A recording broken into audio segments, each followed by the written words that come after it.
Hello, good morning students. How are you? I hope all of you fine. And today we discuss sum number 36 of this partnership accounts, reconstitution of partnership. X, Y and Z are partners, sharing profit or losses in the ratio of 3:3:2. Their balance sheet as on 31st March 16 was as follows. Balance sheet given है आपके पास, liabilities amount, assets amount.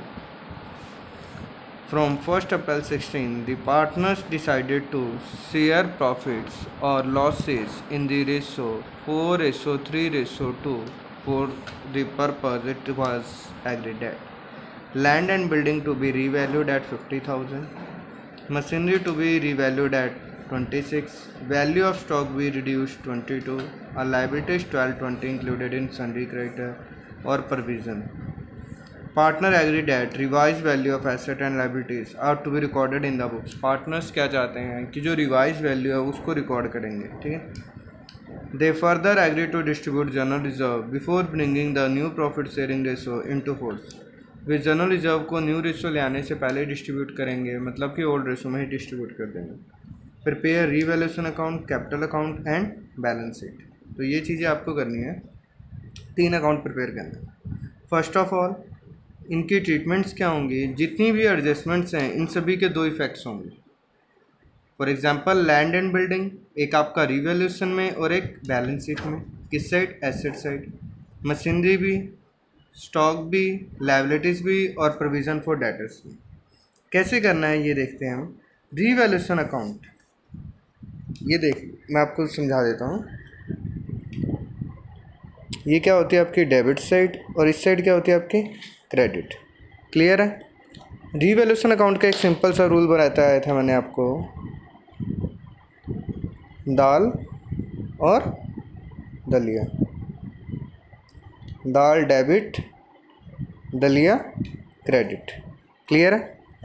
मतलब decrease asset और increase liabilities भी debit, decrease liabilities और increase assets भी credit. सो हम revaluation account prepare कर रहे हैं. Particular amount, particular amount. First of all आपकी पहली एडजस्टमेंट थी लैंड एंड बिल्डिंग रीवैल्यूड 50 और लैंड एंड बिल्डिंग थी कितनी 40,000. 40 था 50 हो गया, मतलब 10,000 इंक्रीज. तो इंक्रीज एसेट क्या होगा आपका क्रेडिट. तो by land and building 10,000. Clear है. नेक्स्ट आपके पास लैंड एंड बिल्डिंग के बाद नेक्स्ट आपके पास बोला है machinery to be revalued at 26. Machinery थी आपकी 31,800, 26,000 की हो गई है, मतलब decrease asset, so debit to machinery. Stock also reduce to 22. Reduce to 22 मतलब कम होकर 22 हो गया. अगर रिड्यूस बाय 22 का मतलब वो 22 से ही कम हुआ होता, लेकिन अभी रिड्यूस टू 22 मतलब पहले 24 था, अब 22 हो गया, मतलब कितना रिड्यूस हुआ आपका 2,000. तो 2,000 यहाँ नोट कर लिया आपने. A liability for 12/20 included in sundry creditor is not likely to be paid. Sundry creditor है 12/20 का जो कि इंक्लूड है लायबिलिटीज में, इसको पे नहीं करना है. नो पे करना है, कोई बात नहीं, आप यहाँ क्रेडिट कर दो, मतलब decrease liabilities is credit. Next adjustment आपकी a provision for doubtful debts is to made on debtor 5%. Debtor के ऊपर 5% का प्रोविजन है, तो प्रोविजन ऑफ बैड डेब्ट्स 10,000 की डेटर थे, उसका 5% हो जाएगा आपका 500.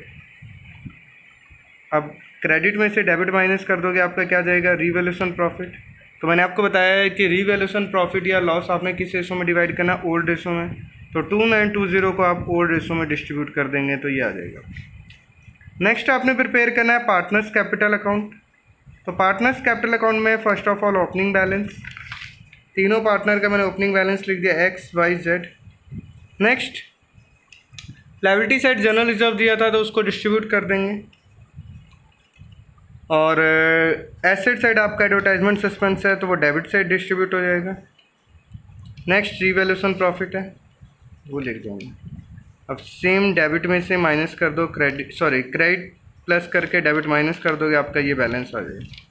नेक्स्ट जब आपने बैलेंस शीट बनानी है तो आपने कैपिटल अकाउंट लिखना है. तो कैपिटल में आपने कौन सा बैलेंस लिखना है, जो आपने अभी कैपिटल अकाउंट बनाया है. क्लियर है. तो ये कैपिटल अकाउंट का बैलेंस लिख देंगे आप. अब क्रेडिटर आपका 4800 था, 1220 का अमाउंट पे नहीं करनी है, आपका कितना आ जाएगा 3580। क्लियर है। जनरल रिजर्व था लेकिन आपने डिस्ट्रीब्यूट कर दिया तो अब जनरल रिजर्व नहीं मेंशन करेंगे। लैंड एंड बिल्डिंग 40 था लेकिन अब कितना हो गया 50, तो रीवैल्यूड वैल्यू लेंगे आप, ओरिजिनल वैल्यू नहीं लेना है। Machinery 26, stock debtor provision less करके कैश, एडवर्टाइजमेंट सस्पेंस लेंगे क्योंकि आप उसे डिस्ट्रीब्यूट कर चुके हैं। तो क्लियर है, आपने ऐसे ही करने क्वेश्चंस। जर्नल एंट्री आती है इसमें, तो जर्नल एंट्री मैंने आपको सिखा रखी है कैसे करनी है, वो भी आप कर सकते हैं।